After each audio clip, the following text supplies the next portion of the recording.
Eu quero falar também que 2 dias depois de lançar o programa de reindustrialização, o presidente Lula não parece muito satisfeito com essa proposta.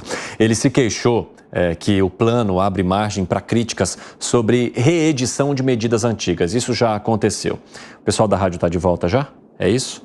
O pessoal da rádio está de volta e a gente está falando então desse programa de incentivo à indústria aqui no Brasil. Ele foi batizado de Nova Indústria Brasil e essa proposta ela foi apresentada para a aprovação dele, depois ele foi apresentado à imprensa. E de acordo com o jornal Folha de São Paulo, interlocutores no Palácio do Planalto apontaram uma reclamação, porque alguns dos integrantes da esplanada queriam metas mais concretas para esses investimentos. Eu quero entender de vocês se essa medida, se essa proposta, ela de fato merece crítica e talvez até uma autocrítica por parte do governo, hein, Luiz Felipe Dávila? Bom que o presidente criticou, porque nós criticamos aqui no primeiro dia, que é um plano que não tem meta nenhuma e só tem ali um pacote de ideias antigas.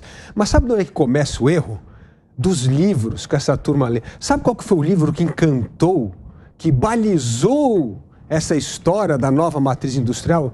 O livro de uma economista italiana chamada Mariana Mazzucato, que é um desastre total, aquela que acha que a economia só cresce com o Estado indutor, com o Estado gastador, e é assim uma ode ao Estado gastador e indutor. É uma coisa inacreditável. Então, quer dizer, já começa errado na raiz filosófica. Então, a primadona desse projeto é a pessoa que só vicia o governo a acreditar cada vez mais no poder indutor, no subsídio do Estado, no protecionismo, em reserva de mercado, como indutores do crescimento econômico. É inacreditável o jeito que esse Brasil vai, apostando em ideias velhas, redobrando projetos que deram errado, o tais dos campeões nacionais, que foi não só um fracasso econômico, mas o antro da corrupção que manchou tanto o governo passado. Então, um governo que com um plano desse quer reescrever a história, quer reavivar ideias velhas e acha que é o peso do Estado intervencionista que vai fazer o Brasil voltar a crescer. O governo federal tem se negado a dizer que é essa proposta dos campeões nacionais aí, né? Que eram os incentivos dados às empresas que o governo entendia que pudessem se tornar campeões no país para as exportações ou serem reconhecidas internacionalmente. Isso foi muito criticado e, como mencionou o Dávila, também abriu espaço para muitos escândalos de corrupção. O governo tem evitado dizer que essa proposta de agora tem a ver com isso, mas logo que a proposta caiu, foi divulgada, vários economistas e analistas já começaram a criticá-la exatamente por isso, por ter um cheiro de naftalina nessa história toda. Fala, Fábio Piperno. Olha, eu posso citar muita gente que criticou, bastante gente que elogiou. Sim. E gente que apontou virtudes e defeitos. Eu, por exemplo, eu não gosto de subsídios, já falei aqui desde sempre. Mas, vejam, primeiro, não é um projeto, enfim, um programa voltado aí às campeãs nacionais como foi lá atrás. É muito diferente disso. Até porque agora o foco são setores, né? Bastante amplos, por sinal. Segundo, eu vejo como grande defeito desse programa a história do conteúdo nacional. Então, essa é uma outra parte que eu acho ruim. De qualquer forma, ele... Explica para a nossa audiência por que conteúdo nacional, por que você acha ruim. Eu acho que, veja, imagina o governo vai fazer, então, uma licitação de compras governamentais, aí vai comprar, por exemplo, material escolar. Então, ele vai comprar, por conta, né, de todos esses incentivos, de fabricantes nacionais. Ora, mas e se um fabricante argentino, ou colombiano, ou francês estiver oferecendo, por exemplo, caneta Bic, é um preço melhor do que aqui.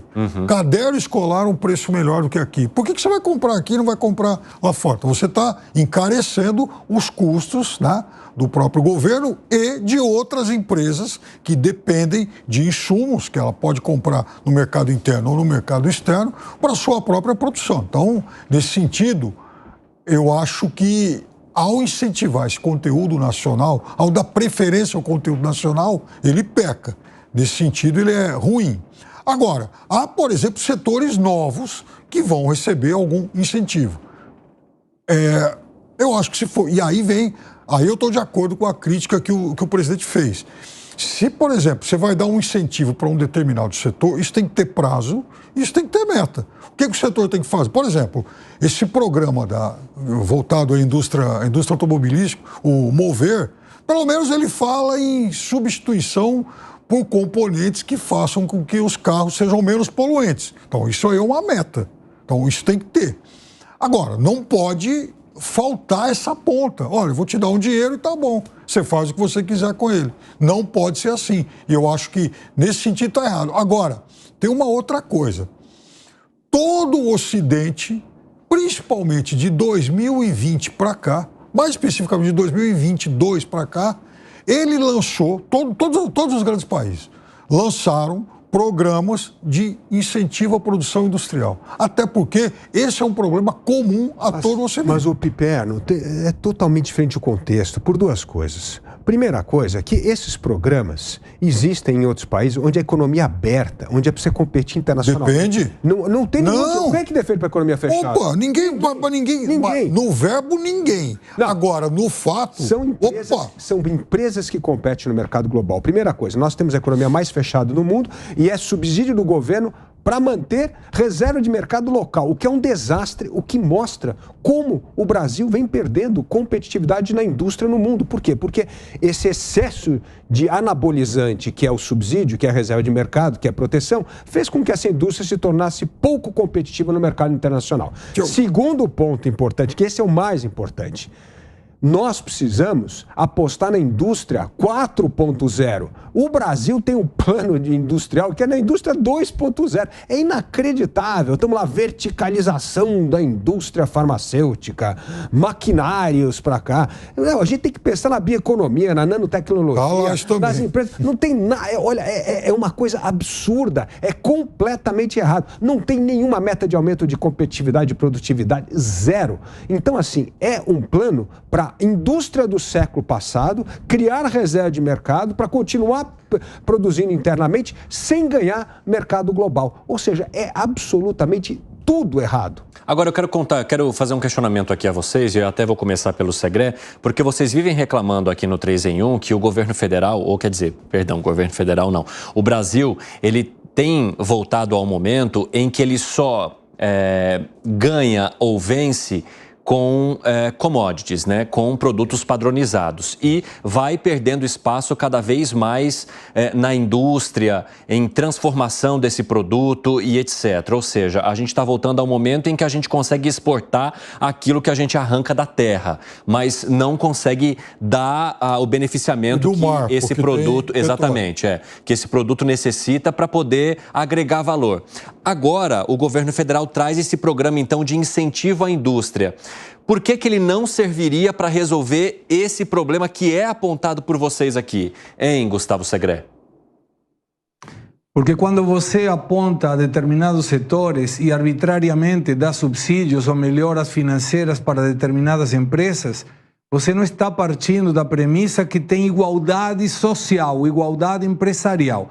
A melhor forma de que essa igualdade aplique para todos, sem a discrecionalidade do governo, por exemplo, seria diminuir a carga tributária. Então, todo mundo estaria beneficiado e não dependeríamos de que um ou outro funcionário diga a você sim, a você não. Essas questões que vinculam o passado, e celebro que o presidente Lula tenha criticado, porque é exatamente um requentado do que já aconteceu no passado, com casos de corrupção, com empresários que não existiam e vendiam fumaça, levaram uma bolada de dinheiro do BNDES, como o Eike Batista, e vendia fumaça, não tinha nada para mostrar.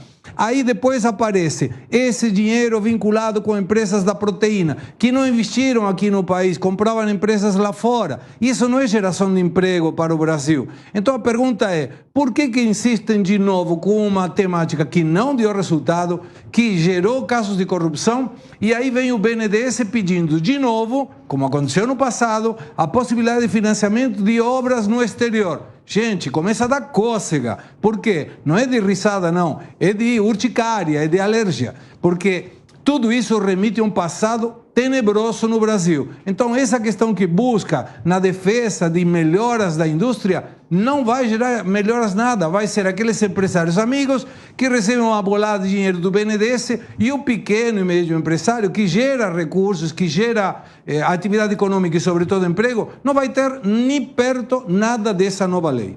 E você, Dávila, o que me responde? É isso aí. Veja só como a gente poderia incentivar vocações do Brasil para esse mundo que eu chamo da indústria 4.0. A gente podia pensar aqui em usar resto da produção de frutas para fazer bioplástico, podia entrar na agricultura de precisão, podia entrar mais nessa parte que nós precisamos de resgatar áreas degradadas com alta tecnologia, a bioeconomia da Amazônia. Tem tanta coisa boa que o Brasil tem vocação natural que precisava assim de um empurrãozinho para incentivar entrar numa área de produtos de maior valor agregado, como a gente sempre defende aqui, que tem margem muito maior.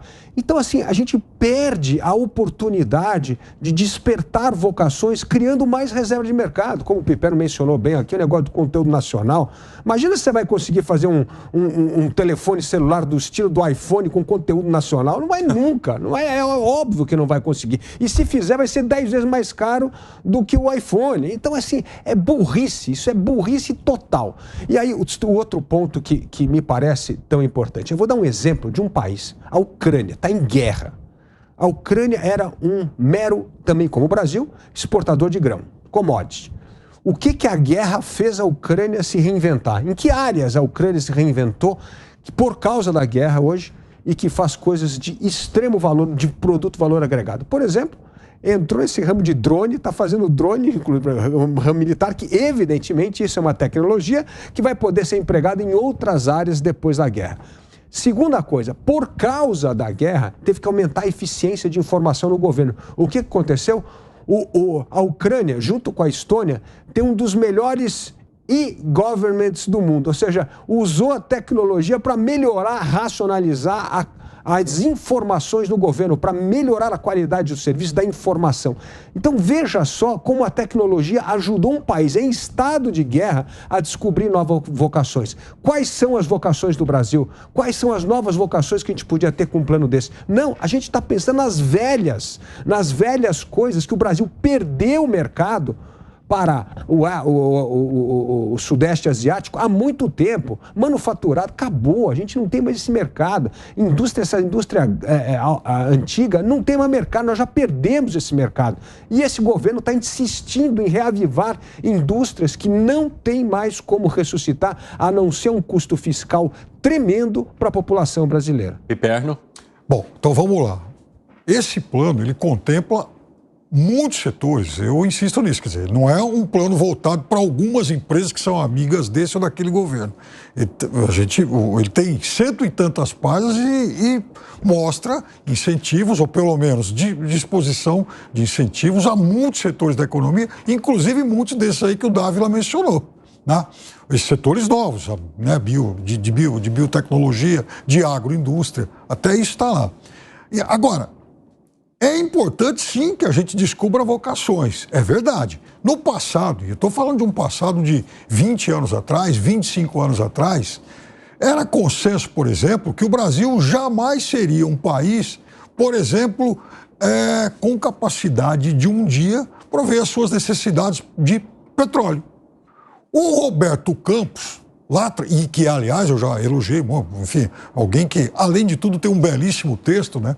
Você pode discordar, eu, enfim, discordava de uma série de coisas, mas eu lia sempre porque admirava demais aquele texto. Ele chamava a Petrobras de Petrossauro e dizendo que com a Petrobras o Brasil jamais seria autossuficiente em petróleo. Esse ano aqui, em 2024, o petróleo provavelmente vai ser o principal produto da pauta de exportações do Brasil. Então, conseguiu reverter isso.